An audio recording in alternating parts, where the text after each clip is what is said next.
नमस्कार. मी डॉक्टर प्रतिभा Jadhav. SYBA IKS प्रथम सत्र 5.5 राजपुत्रांची परीक्षा चंद्रपुरी लोककथा आपण बघणार आहोत. आटपाट नगर होतं. तिथं एक राजा राज्य करीत होता. त्या राजाला 4 पुत्र होते. राजाने त्या 4ही पुत्रांना योग्य शिक्षण दिलं. मुलं आता चांगली वयात आली. या 4 मुलात अत्यंत हुशार कोण आणि आपल्या पश्चात हे सर्व आपापसात एकोप्याने राहून राज्य करू शकतील का, यासाठी राजाने मुलांची परीक्षा घ्यायचं ठरवलं. राजाने एके दिवशी 4ही पुत्रांना प्रेमाने जवळ बोलावून सांगितलं, मी तुम्हाला प्रत्येकी 1000 मोहरा देणार आहे. 4 दिवस मनसोक्त मौज करून घ्या. वाटेल ते विकत घ्या. माझी त्याला कसलीही हरकत नाही. मुलांना हे ऐकून अत्यंत आनंद वाटला व त्यांचा वडिलांविषयीचा आदर दुणावला. मुलांनी लढिवाळपणे राजाला विचारलं, तरी पण बाबा, तुम्हीच सांगा ना, आम्ही काय खरेदी करावं ते. यावर राजाने किंचित करड्या निश्चयी आवाजात उत्तर दिलं, मी एकदा सांगितलं ना तुम्हाला की काय वाटेल ते खरेदी करा. असं म्हणून त्याने कोषाध्यक्षाला बोलवून त्या राजपुत्रांना प्रत्येकी 1000 मोहरा दिल्या. दुसऱ्या दिवशी मोठ्या सकाळीच ते 4ही राजपुत्र मौज करायला दूर देशी निघून गेले. जाता जाता एक मोठं शहर लागलं. त्या शहरात त्यावेळी कसलीशी जत्रा भरली होती. त्यामुळे अनेक ठिकाणाहून नाना प्रकारचे सामान विक्रीस आले होते. ते 4ही राजपुत्र काहीतरी घेण्याच्या दृष्टीने त्या जत्रेत भटकू लागले. पहिला राजपुत्र एका आरसेवाल्याच्या दुकानात गेला व एक सुंदर आरसा हवा असे सांगितलं.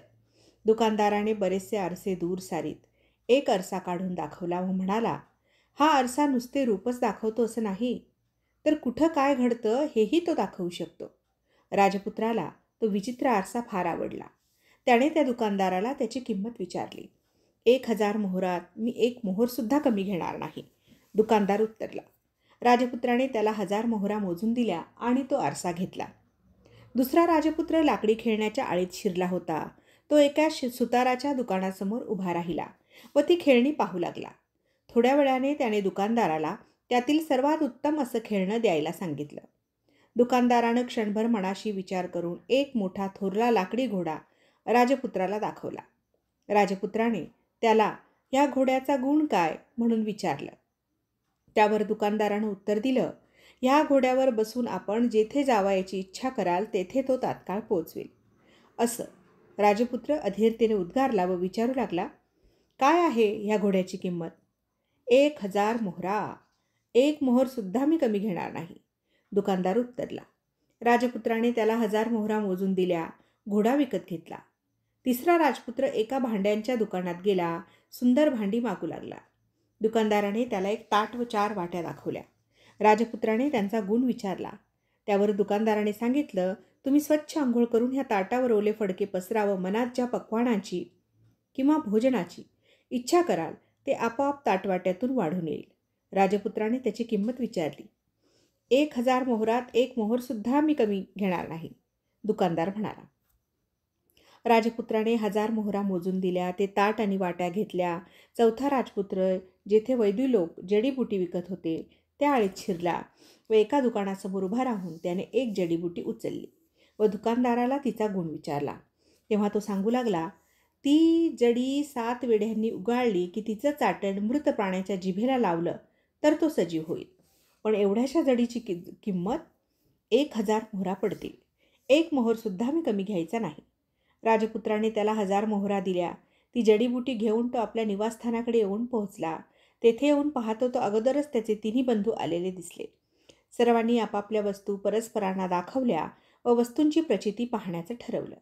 प्रथम आरसेवाल्या राजपुत्राने आरसा समोर घेतला व तो उद्गारला, चल सांग पाहू आरशा, यावेळी आमचे आईवडील काय करत असतील आणि काय चमत्कार पहा.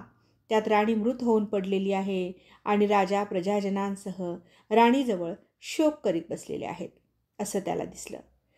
सर्व राजपुत्र मनात घाबरले. घोडेवाल्या राजपुत्रानं तो लाकडी घोडा समोर केला व त्यावर आपल्या 3 भावांसह स्वतः स्वार होऊन सर्वांस राजधानीत पोचवण्याचा त्या घोड्यास हुकूम फरमावला.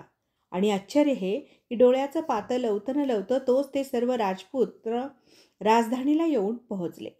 तिथं येऊन पाहतात तो काय, खरंच सर्वजण राणीचं शव बाहेर काढण्याच्या तयारीत होते.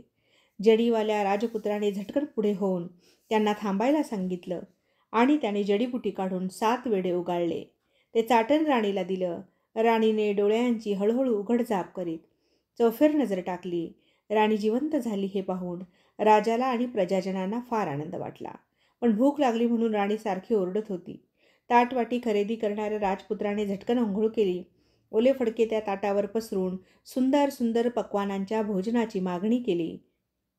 एका क्षणात तिथे सुग्रास अन्न तयार झालं. राणीने मोठ्या अधाशीपणे संपवलं. राजाला आपल्या मुलांनी खरेदी करून आणलेल्या वस्तूंचं मोठं कौतुक वाटलं व त्याने चौघांना मोठ्या प्रेमाने आलिंगन दिलं.